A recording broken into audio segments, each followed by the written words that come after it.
Добрый день, мои дорогие друзья! Вы на канале Астрология доступна каждому. Меня зовут Оксана Семенович, я автор и ведущий этого канала, я ведический астролог. И тема нашего с вами сегодняшнего видео — это прогноз на июль 2025 года для восходящих рыб. Мои дорогие друзья, если вы смотрите прогнозы на этом канале в первый раз, то я прошу вас обратить внимание на то, что я ведический астролог, и все прогнозы здесь публикую по ведической астрологии, а не по месяцу рождения.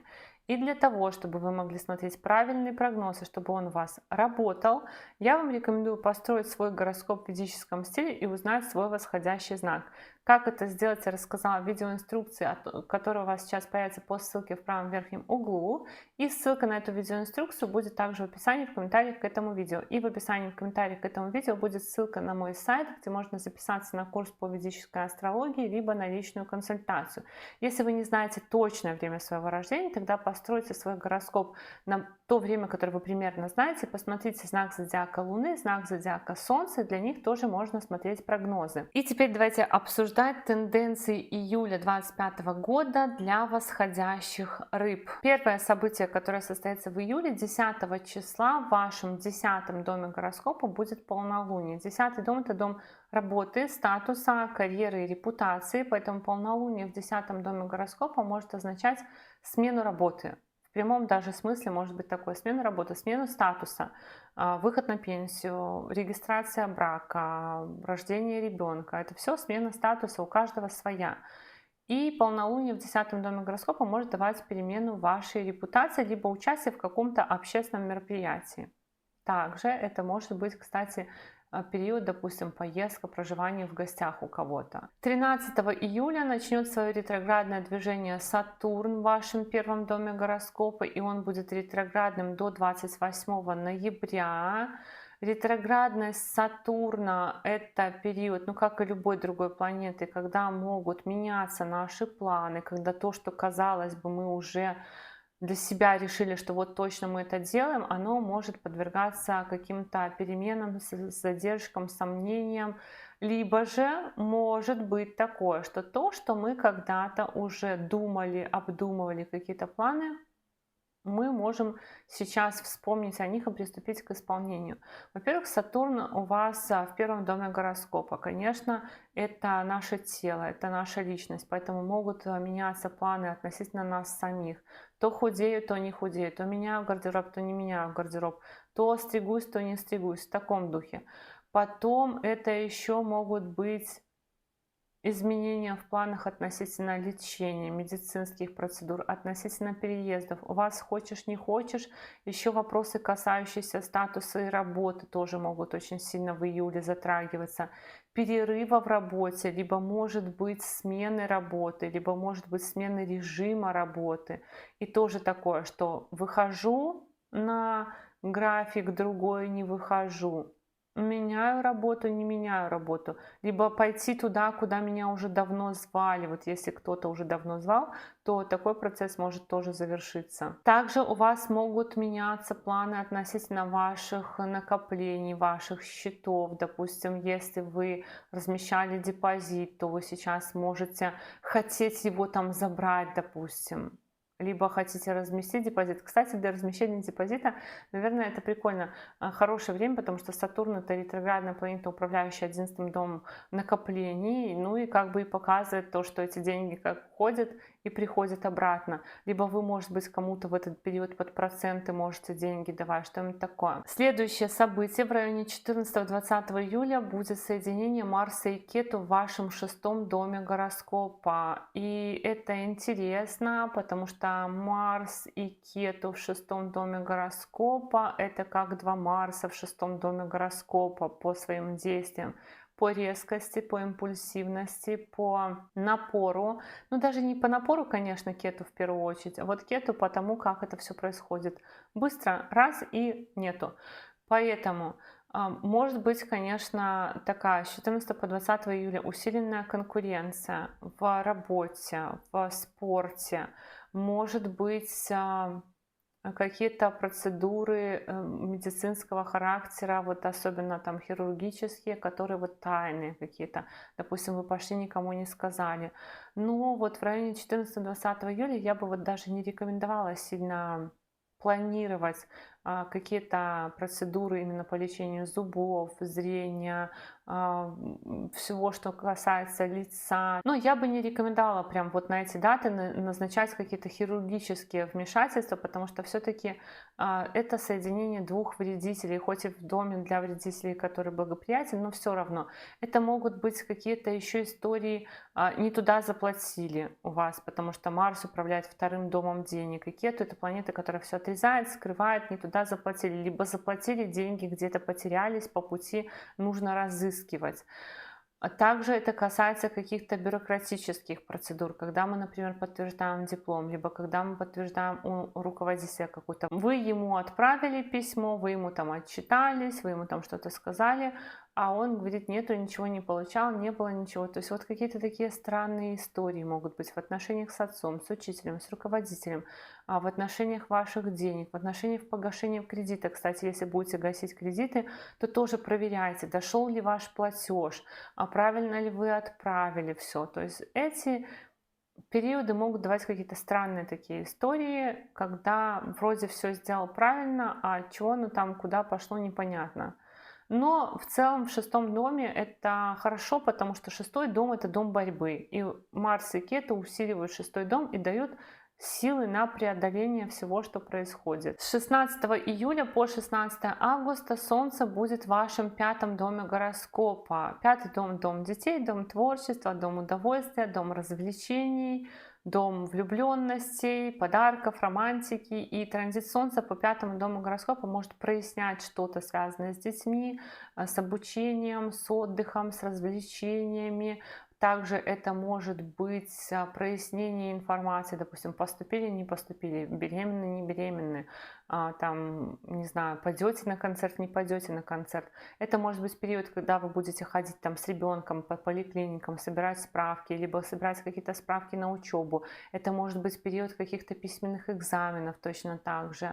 Но в целом еще такой транзит может давать период какой-то публичности, когда вас, допустим, приглашают куда-то выступить. А с 18 июля по 11 августа в этом же пятом доме гороскопа будет период ретроградного Меркурия. Еще один ретроградный товарищ, но уже в пятом доме, доме детей, доме учебы, доме творчества.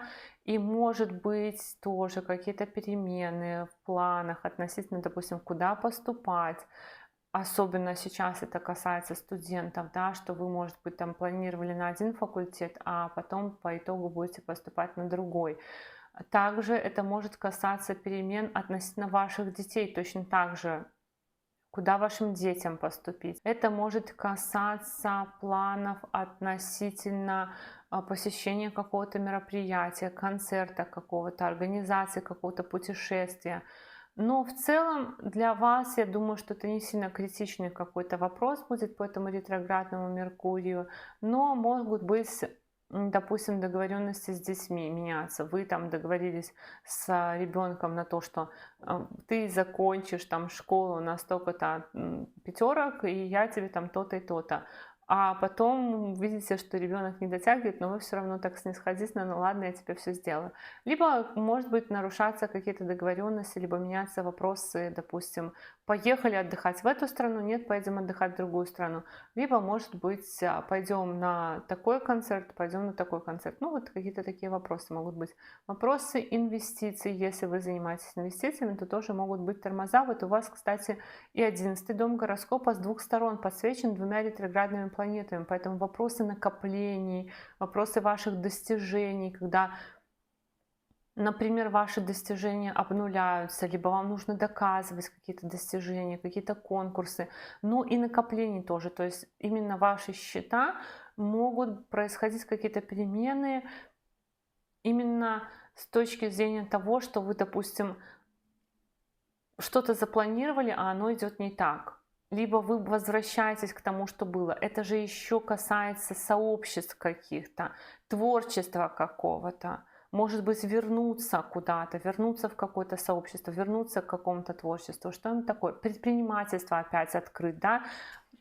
бизнес повторно, например, открыть, если вы закрывали. Вот что-нибудь такое у вас может быть по Сатурну и по Меркурию. А 24 июля состоится новолуние в этом же пятом доме гороскопа. И новолуние в пятом доме гороскопа, вот, пожалуйста, новый проект, начало нового обучения, либо у кого-то зачатие ребенка, рождение ребенка, новый этап в жизни ребенка. Ну, наверное, у кого-то ребенок точно поступит, если поступает.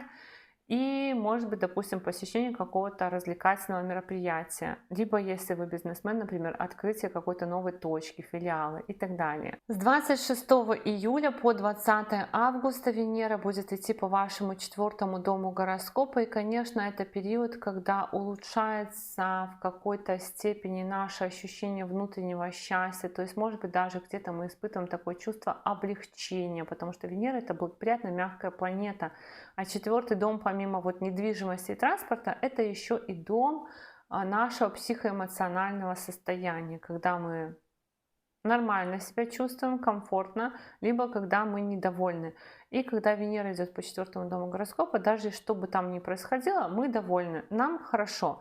Нам нравится то, что происходит вокруг нас, нам нравится, допустим, там, как у нас выглядит двор, как у нас выглядит район, как у нас в квартире, мы хотим навести порядок.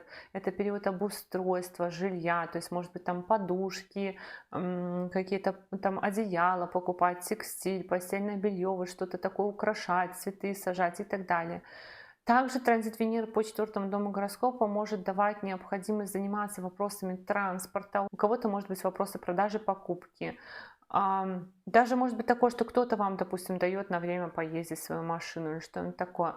И у кого-то из рыб это период еще может быть каких-то командировок, переоформления документов на машину, может быть, на квартиру в некоторых случаях, налаживание отношений с мамой, какая-то поездка, может быть, гости к вам домой приедут и так далее. И с 28 июля по 13 сентября по вашему 7 дому гороскопа будет идти Марс. 7 дом — это дом брака, партнерства, личной жизни, команды.